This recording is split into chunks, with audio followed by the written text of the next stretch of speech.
الرحمن الرحیم مسئلہ تعوذ صرف یعنی اعوذ باللہ من الشیطان الرجیم پہلی رکعت میں ہے، یعنی پہلی رکعت جب نیت باندھتے ہیں تب پڑھنا ہے، اور تسمیہ ہر رکعت کے اول میں مسنون ہے، یعنی ہر رکعت میں جب اٹھیں گے آپ ہر رکعت سے سجدہ کرنے کے بعد بسم اللہ الرحمن الرحیم پڑھنا سنت ہے، پھر اس کے بعد الحمد شریف آپ پڑھیں۔ مگر اعوذ باللہ من الشیطان الرجیم کب ہے؟ صرف شروع میں جب نیت باندھتے ہیں اس وقت اعوذ باللہ بسم اللہ پڑھ کر کے نماز شروع کریں گے، اس چیز کو یاد رکھیں۔ اور اگر ثنا تعوذ تسمیہ پڑھنا بھول گیا، اگر ثنا پڑھنا بھول گیا، سبحانک اللہم وبحمدک وتبارک اسمک، اسے کہتے ہیں ثنا، اور تعوذ تسمیہ یعنی اعوذ باللہ بسم اللہ پڑھنا بھول گیا اور قرأت شروع کر دی، تو اب کیا کرے؟ تو کچھ بھی نہیں کرنا ہے، اسے نماز لوٹانے کی ضرورت نہیں، کیونکہ اس سے سنت ترک کیا ہے۔ تو سنت ترک کرنے پر حکم یہی ہے کہ کوئی بات نہیں ہے، ثواب میں کمی ہوئی اس کی، ایسا نہیں ہے کہ اب وہ کیا کرے، اب تو میں نے تسمیہ نہیں پڑھا یا میں نے ثنا نہیں پڑھا، اب کیا ہوگا؟ نماز آپ کی ہو جائے گی، بس ثواب میں کمی آئے گی، آپ نے سنت ترک کیا ہے نا، اس چیز کو یاد رکھیں۔ اب ایک اور مسئلہ ہے، اہم مسئلہ، سری نماز میں امام نے آمین کہی یا اس کے قریب تھا کہ امام کی آواز سن لی تھی، تو یہ بھی کہے گا، یعنی سری نماز یعنی ظہر کی نماز، عصر کی نماز جو دھیرے پڑھی جاتی ہے اس کو سری نماز کہتے ہیں۔ سری نماز میں امام صاحب آہستہ آمین کہیں تو پہلے امام صاحب کے پچھلے والے سب نے ہیں تو اس نے سن لیا، تو اس پر بھی ضروری ہے کہ وہ بھی آمین کہے، آہستہ آمین کہنا چاہیے، تیز آواز سے نہیں کہنی ہے۔ رکوع میں 3 بار سبحان ربی العظیم کہنا اور گھٹنوں کو ہاتھ سے پکڑنا اور انگلیاں خوب پھیلی رکھنا حکم مردوں کے لیے ہے، یہ حکم مردوں کے لیے ہے کہ مطلب گھٹنوں تک ہاتھ کو پہنچائیں اور انگلیاں خوب پھیلی رہے، یہ عورتوں کے لیے نہیں ہے۔ عورتوں کے لیے سنت گھٹنے پر بس ہاتھ کا رکھنا ہے، وہ اتنا جھکے کہ ان کا ہاتھ گھٹنے تک پہنچ جائے، یہ عورتوں کے لیے ہے۔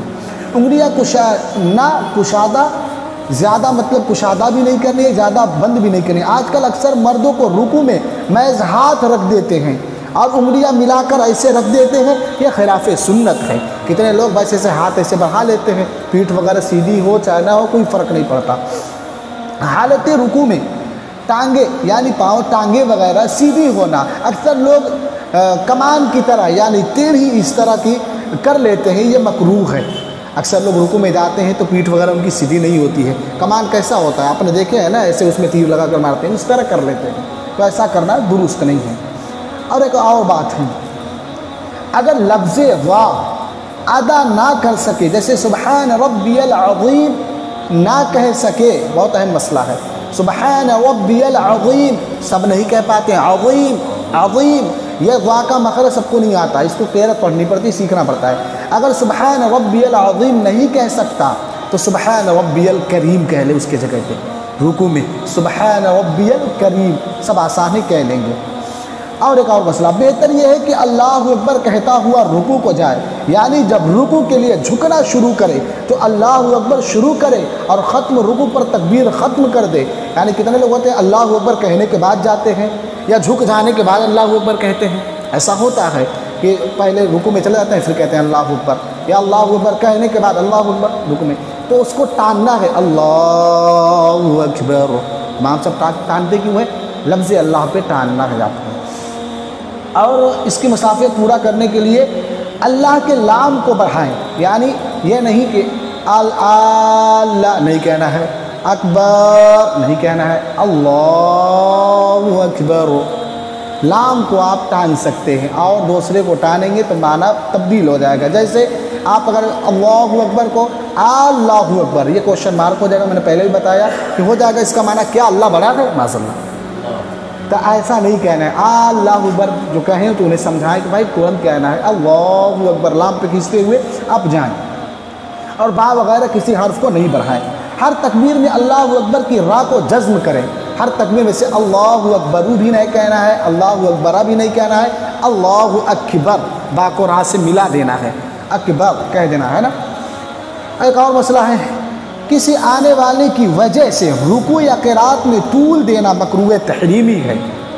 کوئی آ رہا ہے، جیسے اب میں نے امام صاحب نماز پڑھا رہے ہیں، ٹھیک، اب کوئی خاص آدمی ہے جیسے خاص آدمی کے لیے رکوع میں تھوڑا دیر کر دینا. اب جانتے ہیں کہ مسجد کے صدر صاحب ہیں، اگر میں ترنت رکوع کے اٹھ جاؤں گا تو صدر صاحب گرما جاتے ہیں، بھائی میں ابھی وضو کر رہا تھا تم کیسے رکوع ہٹا دیے.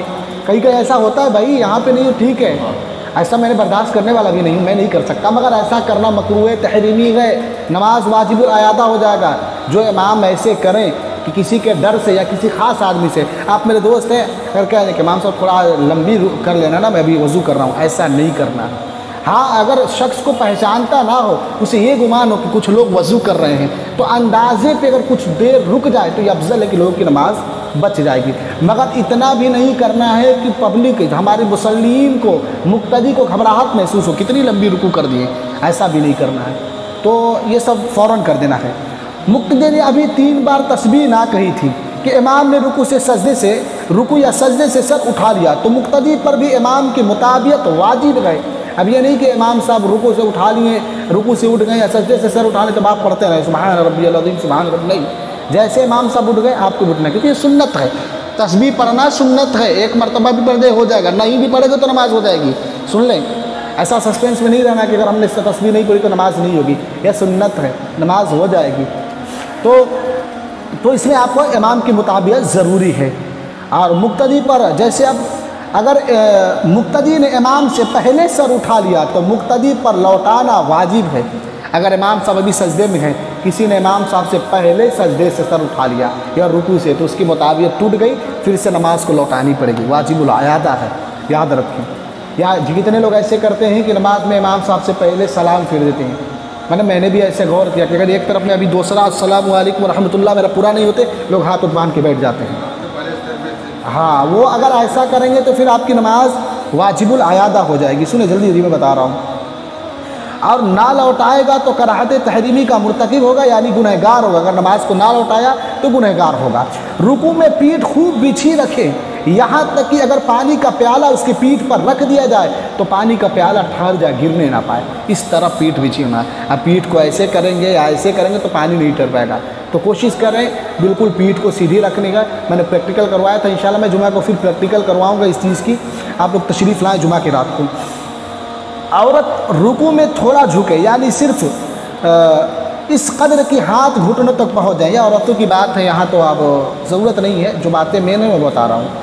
ہاں، 3 بار تسبیح ادنا ہے، یعنی کم سے کم 3 مرتبہ تسبیح کہنا، سبحان ربی الاعلیٰ سبحان، کم سے کم یہ سنت ہے. اور درجہ ہے کہ اس سے کم میں سنت ادا نہ ہوگی. اگر 1 مرتبہ کہا تو سنت ادا نہ ہوگی. 3 مرتبہ کہنا سنت ہے، اور 3 سے زیادہ بار کہنا افضل ہے، مگر طاق ہو. طاق کے معنی 3 ہو، 5 ہو، 7 ہو، 9 ہو، ایسا ہونا ہے. یعنی 4 مرتبہ نہ ہو، 6 مرتبہ نہ ہو تو 3.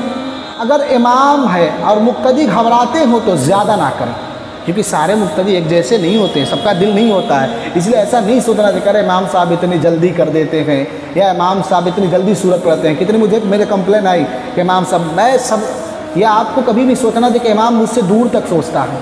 آپ کی سوچ جہاں ختم ہوتی ہے وہ شروع سے سوچتا ہے. آپ یہ نہ سوچیں کہ میں جیسا سوچوں امام صاحب ویسا ہی سوچیں، ایسا نہیں ہوتا ہے. وہ شریعت کو پڑھا ہے. اپنے بوڑھے مقتدیوں کا، آپ جوان ہیں، آپ کی مطلب یہ خواہش ہے کہ امام صاحب خوب لمبی صورت پڑھیں، مجھے مزہ آتا ہے، مگر مجھے ان بوڑھوں کو تو بھی دیکھنا ہے.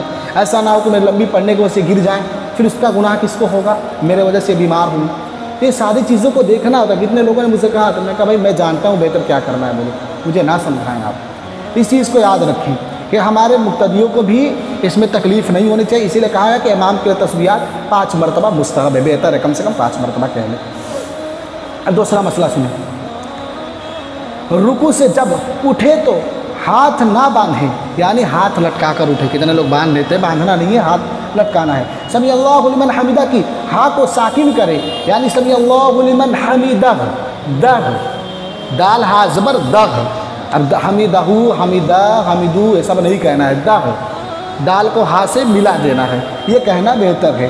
اور اس پر نہ دال کو بڑھائیں، کچھ ہی کو، اب اس کو نہیں بڑھانا ہے. حمیدہ نہیں، حمیدو کچھ بھی نہیں کہنا ہے، حمیدہ. سمع اللہ لمن حمیدہ، یہ صحیح طریقہ ہے، یاد رکھیں. رکوع سے اٹھنے میں امام کے لیے سمع اللہ لمن حمیدہ کہنا اور مقتدی کے لیے اللہم ربنا ولک الحمد کہنا. اور منفرد یعنی اکیلا پڑھ رہا ہو تم، اکیلے کو منفرد کہتے ہیں، اگر اکیلا پڑھ رہا ہو تو دونوں کہنا سنت ہے، وہ سمیع اللہ لمن حمدہ اللہم ربنا ولک الحمد بھی کہے گا، یہ مقتدی کے لیے دونوں ہیں، ربنا لک الحمد بھی سے سنت ادا ہو جائے گی، مگر واو لگا لینا بہتر ہے، وربنا کہہ لینا ہے، اللہم لگانا اور بہتر ہے، اے ہمارے رب، اور اس میں پیار پیدا ہوتا ہے نا، پیار سے، اے ہمارے رب، ربنا لک الحمد، تیرے لیے یہ حمد ہے، تو ایک الگ بہتر ہے، مطلب اس میں اور بہتری پیدا کرنی ہے، اللہ کے رسول نے فرمایا کہ اللہم ربنا ولک الحمد کہہ لینا بہتر ہے۔ جب اکیلا پڑھ رہا ہو تو سمیع اللہ لمن حمدہ کہتا ہوا رکوع سے اٹھے اور سیدھا کھڑا ہو کر کے اللہم ربنا ولک الحمد کہے، سجدے کے لیے اور سجدے سے اٹھنے کے لیے اللہ اکبر کہنا، اور سجدے میں کم از کم 3 مرتبہ سبحان ربی الاعلیٰ کہنا، اور سجدے میں ہاتھ کا زمین پر رکھنا، سجدے میں جائے تو زمین پر پہلے گھٹنا رکھیں، سنت طریقہ جان لیں، کتنے لوگ پہلے ہاتھ ڈال دیتے ہیں، نہیں، پہلے آپ کو گھٹنا رکھنا ہے، پھر ہاتھ رکھیں گے، پھر ناک، پھر پیشانی، یاد رکھ لیں یہ ترتیب، پہلے گھٹنا، پھر ہاتھ، پھر ناک، پھر پیشانی، اور پھر اٹھنے کے بعد اس کو اپوزٹ کر لیں، اس کو برعکس کر لیں، اب پہلے پیشانی اٹھا لیں، پھر ناک اٹھا لیں، پھر ہاتھ اٹھا لیں، پھر گھٹنا اٹھا لیں، ایسے ہی کرنا ہے۔ اب ایسا نہیں کہ جو بوڑھے ہیں ان کا نہیں ہوتا، زبردستی نہیں کرنی ہے، سنت ہے، نہیں ہو رہا ہے جو بوڑھے ہیں تو ان کے لیے گنجائش ہے کہ وہ ڈائریکٹ جا سکتے ہیں، کیونکہ ایسے لوگ ہوتے ہیں وہ ڈائریکٹ گھٹنے ان کے فولڈ نہیں ہوتے ہیں، تو ویسے لوگ ڈائریکٹ ہاتھ وغیرہ رکھ سکتے ہیں۔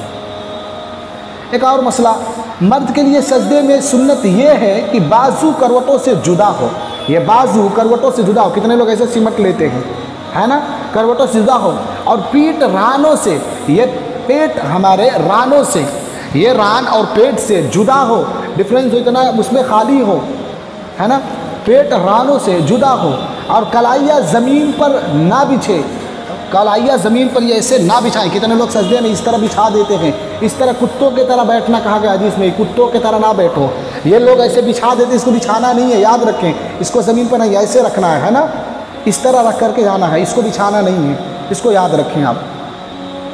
اور بخاری اور مسلم میں انس رضی اللہ تعالی عنہ سے روایت کیا، فرماتے ہیں کہ سجدے میں اعتدال کرے اور کتوں کی طرح کلائیاں نہ بچھائے، حضرت انس کہتے ہیں۔ اور صحیح مسلم میں ہے، برا بن عاصم رضی اللہ تعالی عنہ سے مروی ہے کہ نبی پاک صلی اللہ علیہ وسلم فرماتے ہیں جب تو سجدہ کرے تو ہتھیلی کو زمین پر رکھ دے اور کہنیے کو اٹھا لے، اپنی کہنی کو ایسے بچھاؤ نا۔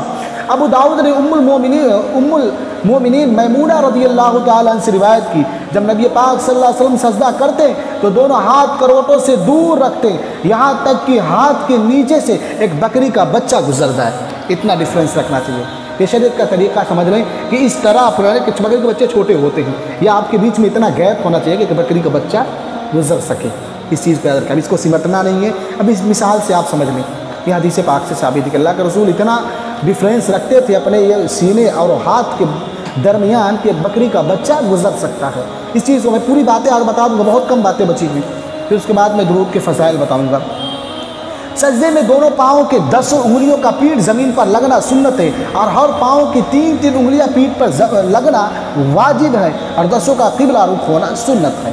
اس چیز کو یاد رکھیں، سجدے میں جو جاتے ہیں یہ پاؤں کی انگلی جو صرف ایسے لوگ ٹچ کرتے ہیں، نماز نہیں ہوگی آپ کی، واجب آپ نے ترک کیا، اس کو دبا کر قبلے کی طرف ایسے دبانا ہے۔ جب سجدے میں جاتے ہیں کتنے لوگ ایسے ہی پاؤں چھوا ہے، کیسے بھی پاؤں اٹھا ہے، پھر نماز نہیں ہوگی آپ کی، یاد رکھیں۔